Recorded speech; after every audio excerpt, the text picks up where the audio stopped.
ஸ்பெயினில் 2 நாட்கள் நடைபெறும் கிரெவென்டிக் 24H கார் பந்தயத்தில் பங்கேற்பதற்கு முன்பு நடிகரும் ரேஸ் வீரருமான அஜித் குமார் தனது குடும்பத்தினருடன் இணைந்து எடுத்துக்கொண்ட வீடியோ மற்றும் புகைப்படங்கள் சமூக வலைதளங்களில் வெளியாகியுள்ளன.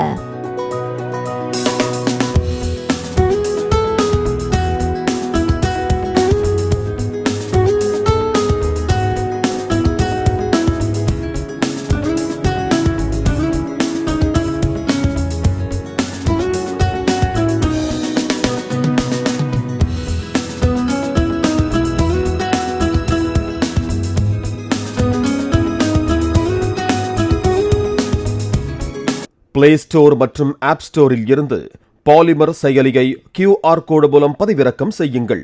செய்திகளை உடனுக்குடன் பெறுங்கள்.